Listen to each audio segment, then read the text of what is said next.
सभी को जय श्री राम। आशा करता हूँ आप सभी कुशल पूर्वक होंगे। अ, जय श्री राम सभी को। तो गीता के नाम पर रामपाल के बोल वचन, शायद हमारा ये 4th एपिसोड है।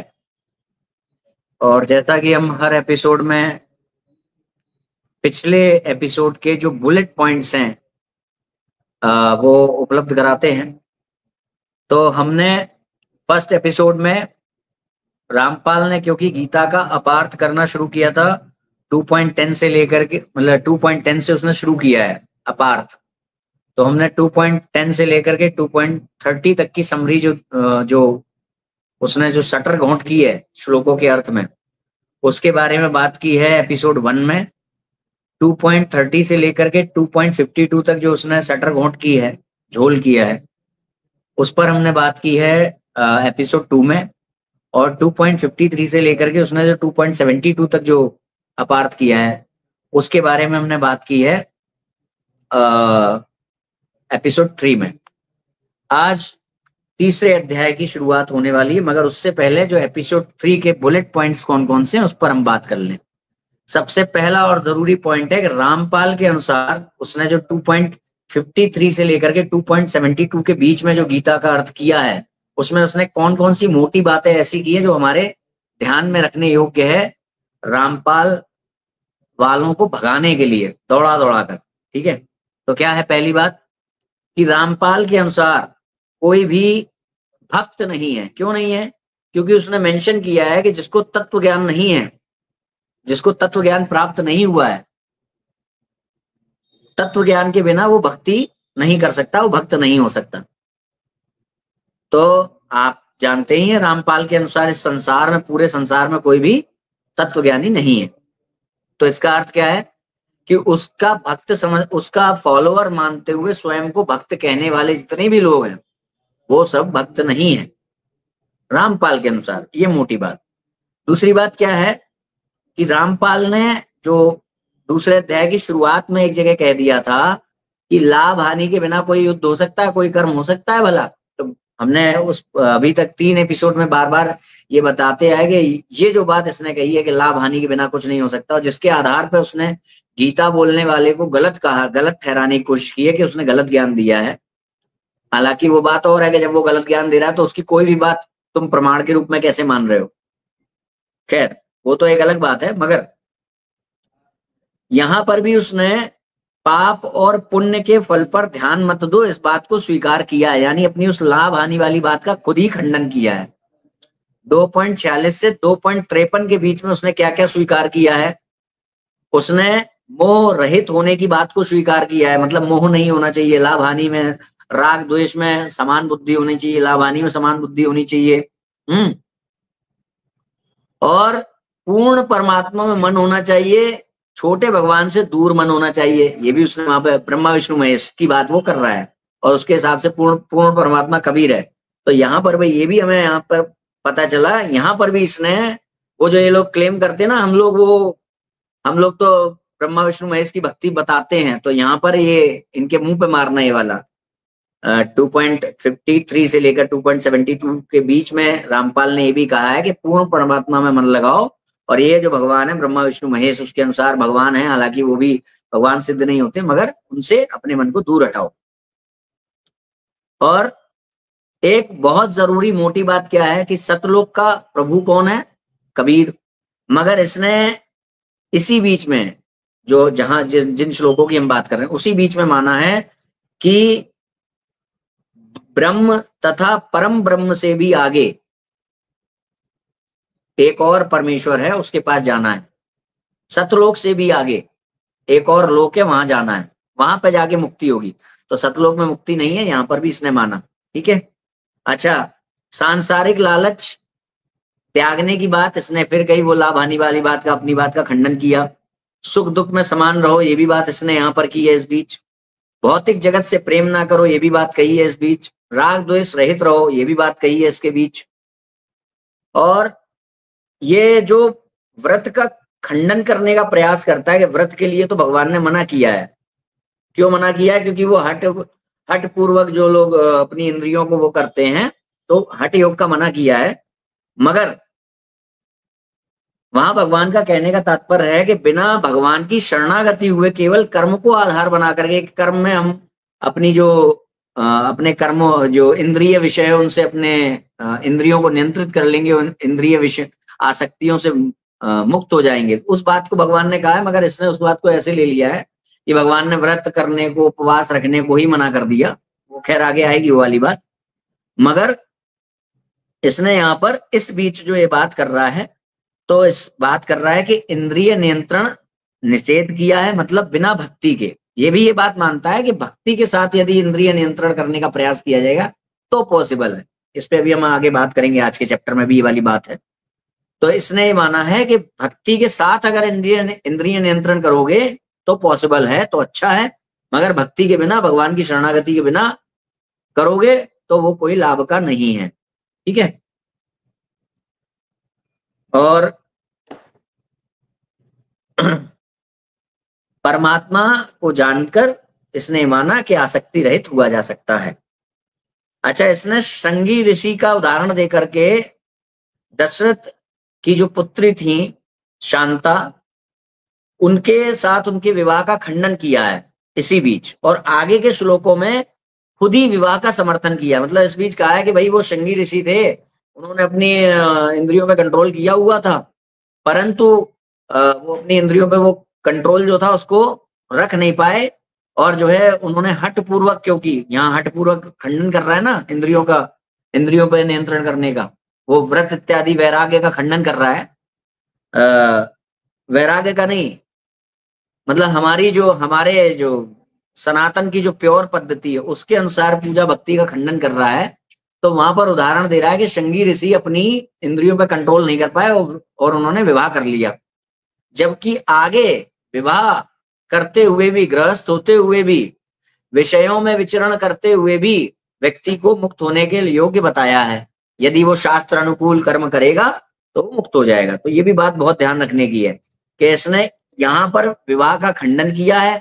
मार्कंडेय ऋषि में, मार्कंडेय पुराण वाली जो बात आती है जहाँ पे पितृ दर्शन दे रहे होते हैं, वहां पे पितृ भी कह रहे होते हैं कि भाई तू विवाह कर ले, गृहस्थ हो जा, तो वहां पर वो पूछता है, उनका जो बेटा होता है, जो वो ऋषि होते हैं वहां पर, वो पूछते हैं कि भाई मैं जब ऑलरेडी फ्री हूं इन सब कर्मों से, तो मुझे कर्मों में लिप्त क्यों कर रहे हो? तो वहां पर वो जवाब देते हैं कि तुम विषयों में रहते हुए भी, इन कर्मों को करते हुए भी, ये श्राद्ध आदि कर्मों को करते हुए भी मुक्त हो सकते हो। वहां पे पितृ उन्हें समझाते हैं। तो ये वहां पर भी विवाह का खंडन करता है और यहाँ पर भी विवाह का खंडन करता है, जबकि इसी चैप्टर में थोड़ी देर बाद ये विवाह का समर्थन करता है, गृहस्थ होने का समर्थन करता है। ये खुद इस बात को मानता है कि गृहस्थ होते हुए भी, विषयों में विचरण करते हुए भी, यदि भगवान का सानिध्य होगा, शास्त्र सम्मत कर्म करेगा, तो वो मुक्ति के योग्य हो जाएगा। ठीक है। तो ये एक बात ध्यान रखने की है। और 2:61 में इसने एक झोल किया है। वो क्या किया है कि भगवान ने कहा मत परहा, उन्होंने कहा कि मेरे परायण होकर, तो इसने उसका अर्थ निकाला है मत परहा का कि मेरे से परे। ठीक है। मत परहा का अर्थ इसने निकाला है 2:61 में मेरे से परे, मेरे से दूसरे परमात्मा। तो यहाँ पे ये दिक्कत आएगी कि मेरे से दूसरे परमात्मा, अगर मेरे से दूसरे परमात्मा की बात हो रही है और परहा का अर्थ तुमने दूसरे कहा है, तो परमात्मा का भी अर्थ तो आएगा ना वहां पर। मेरे से दूसरे, दूसरे का तुमने परहा ले लिया, हालांकि परहा का अर्थ वो है नहीं, और हम इसी का खंडन करेगा। अगर परहा का अर्थ है तो परम का अर्थ अन्य कैसे है, वो हम यहाँ आगे इस बात का भी प्रतिकार करेंगे। खैर, मेरे से दूसरे, दूसरे और परमात्मा, परमात्मा की यहाँ पर कोई संस्कृत नहीं है। ठीक है। एक सनातन का सार्वभौम सिद्धांत आता है कि हम कैसे फंसते हैं, तो ये भी दूसरे अध्याय के श्लोकों में दिया गया है। मेरे ख्याल से 62 से 63 के बीच में है कि जब हम विषयों का चिंतन करते हैं, क्योंकि हमारा मन अगर भगवान की भक्ति में नहीं लगा है, तो हमारा मन कहाँ लगेगा? विषयों के चिंतन में। चिंतन करने से उन विषयों के प्रति आसक्ति होगी, आसक्ति के कारण प्राप्त न हो पाने की स्थिति में क्रोध आएगा, क्रोध न आने के कारण मूर्खता आएगी, और मूर्खता के कारण स्मृति भ्रम आएगा।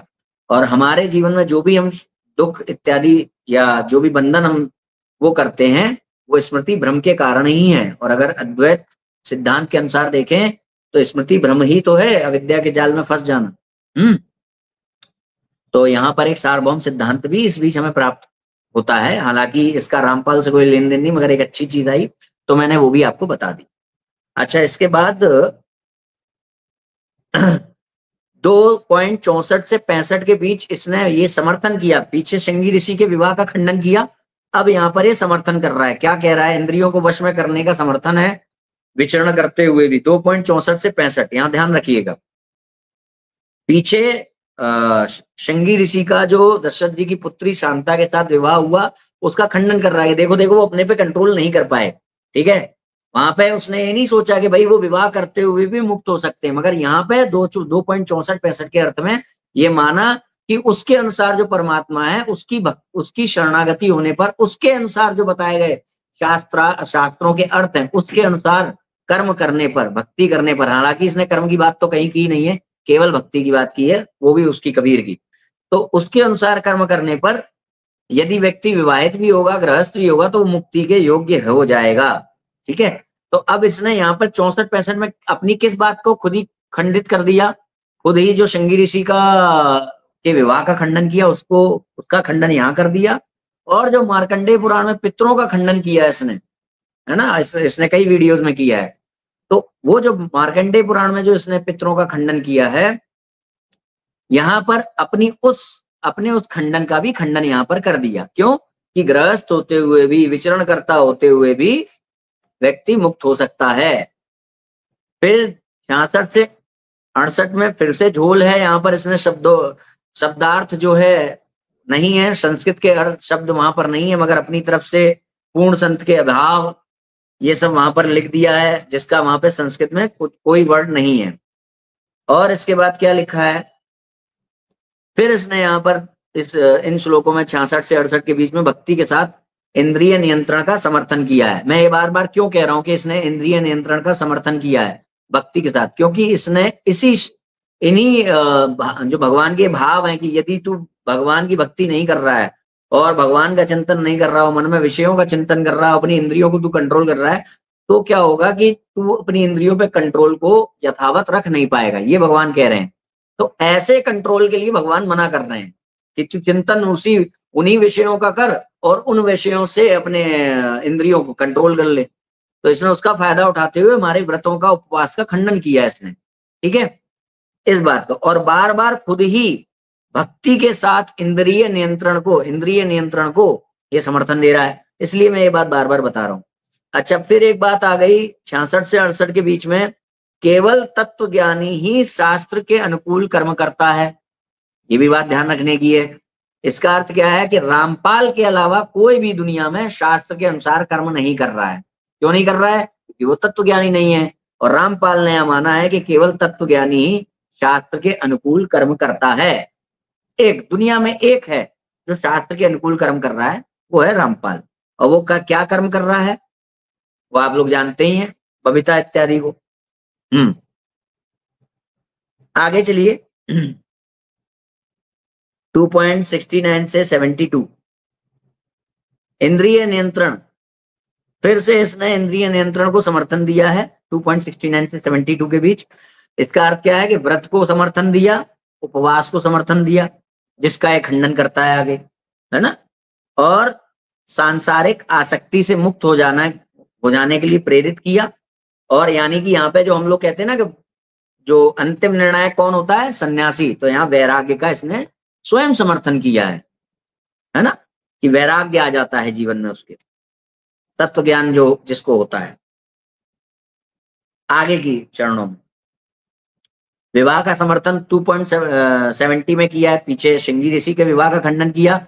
मार्कंडेय पुराण में रुचि मुनि के विवाह का खंडन करता है, पितर उनको समझा रहे होते हैं जब। यहाँ पे विवाह का इसने प्योर समर्थन किया है 2.70 में। ध्यान रखने वाली बात है। 2.71 में फिर इसने समत्व बुद्धि का समर्थन किया। समत्व बुद्धि का समर्थन फिर लावानी वाले अपने कथन का खंडन कर दिया।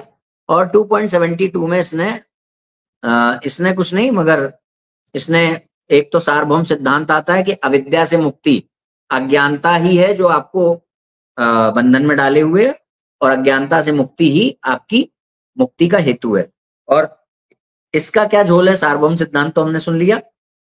इसने क्या झोल किया है यहाँ पर, इसने ब्रह्म का अर्थ पूर्ण परमात्मा माना है 2.72 में।